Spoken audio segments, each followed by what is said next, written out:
জীবনের সবকিছু সুন্দর থাকে না, সুন্দর করে নিতে হয়। আসসালামু আলাইকুম, কেমন আছেন সবাই? আশা করি অনেক অনেক ভালো আছেন। আমি আলহামদুলিল্লাহ আপনাদের দোয়া ও ভালোবাসায় অনেক ভালো আছি। চাল খাওয়া শেষ হয়ে গেলে পুরাতন পাটের বস্তাগুলি আমরা সাধারণত ফেলেই দিই। অথচ পাটের কোনো কিছু তৈরি করতে গেলে বাজার থেকে সেই চট কিনে নিয়ে আসি টাকা দিয়ে। এটা কি কিছু হলো? আমি কিন্তু এমনটা একদমই করি না। আজ দেখাবো চমৎকার একটা বানজারা মোবাইল ব্যাগ। এটা আমি তৈরি করেছি আমার বাসার চালের বস্তা থেকে। যারা নিয়মিত বাইরে যাই, সেটা অফিসে হতে পারে, কোনো কাজে হতে পারে, বাচ্চাদের কোচিংয়ে হতে পারে, স্কুলে হতে পারে। আমাদের তো বড় একটা ব্যাগ ক্যারি করতেই হয় এবং তার ভেতরে মোবাইল, টাকা পয়সা রাখার জন্য ছোট আর একটা ব্যাগ অবশ্যই রাখতে হয়।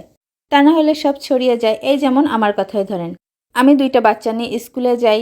বেশ বড় একটা ব্যাগ নিয়ে তো যেতেই হয়, বিশেষ করে শীতের সময়।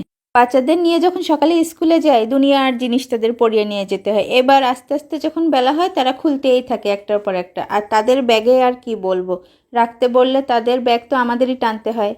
আর আমরা যদি নাই নিই, তাদের ব্যাগের যে ওজন ইদানিং, সেটা দেখলে আর মনে চায় না আমাদের কিছু তাদের ব্যাগে ঢুকিয়ে দিই। তো বাধ্য হয়ে বড় একটা ব্যাগ ক্যারি করতে হয়। তাই তার ভিতরে যাতে টাকা পয়সা, মোবাইল এসব খুঁজে পাওয়া যায়, সেজন্য একটা ছোট ব্যাগ দরকার। তাই বানিয়ে ফেললাম চমৎকার এই মোবাইল ব্যাগটা, যেটা পুরাতন চালের বস্তা থেকে। প্রথমেই আমি বস্তাটা কেটে নিয়েছি আমার মোবাইলের সাইজ অনুযায়ী। তারপরে সেই মাপে একটা কাগজ কেটে নিয়েছি। কাগজটা একটু মোটা। সেটার সাথে বস্তাটা অ্যাটাচ করে দিয়ে ভেতরে আর একটা কাপড় দিয়েছি। আর এই সবই কিন্তু আমি অবশ্যই সেলাই করব। আপনাদের দেখানোর সুবিধার জন্য এখন আমি গ্লুগান ব্যবহার করছি। সেলাই যদি না করি কিছুদিন হয়তো ভালো থাকবে, তারপরে আস্তে আস্তে পার্ট পার্ট খুলতে থাকবে। কারণ ব্যাগ যেহেতু, এর উপরে চাপ পড়বে, আমি মোবাইল ঢুকাবো, টাকা পয়সা ঢুকাবো, আবার বের করব।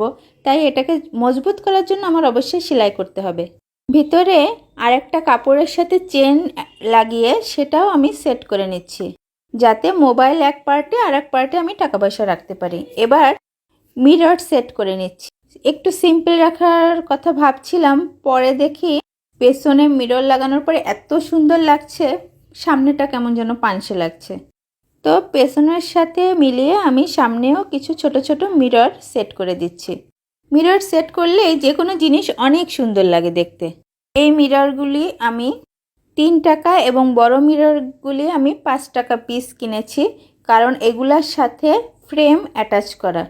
যদিও ফ্রেম অ্যাটাচ করা ছিল, কিন্তু এগুলো দেখে আমার মনে হচ্ছিল ফ্রেমগুলি খুলে যাবে, তাই আবার ফ্রেমগুলি খুলে আট করে নিয়েছি, যাতে জিনিসটা মজবুত হয়।